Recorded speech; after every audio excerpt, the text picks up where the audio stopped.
Yatmayır haçandan Bakı, doyup yad elliden qaçqından Bakı, üzülüb öləcək acından Bakı. Məğrur görünür ama can üstədir, Bakının dərdi var, Bakı xəstədir.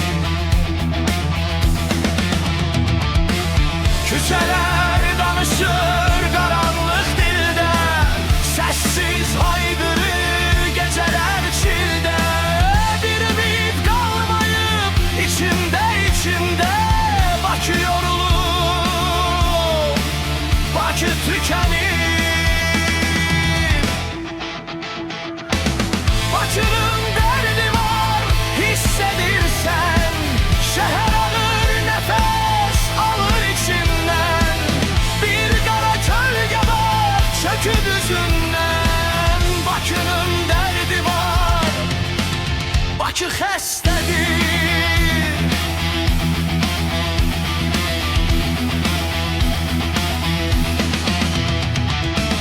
Yaltaqlar dəstəsi başalıb gedir, qeyrət yavaş-yavaş boşalıb gedir.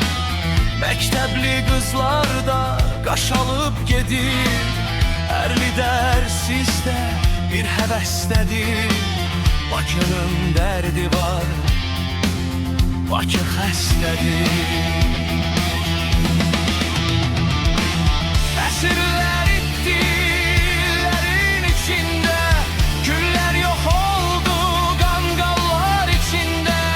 Çaqqallar gəzir ellərin içində, aslanlar, pələnglər daş qəfəsdədir.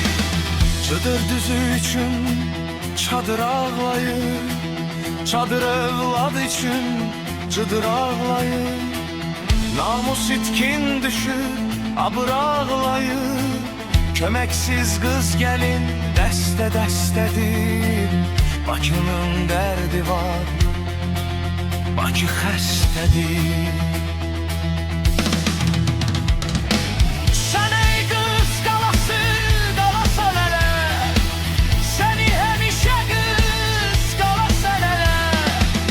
Dərdini pünhana qalasan ələ, ta ki göz yollarda qulaq səsdədir. Bakının dərdi var, Bakı xəstədir.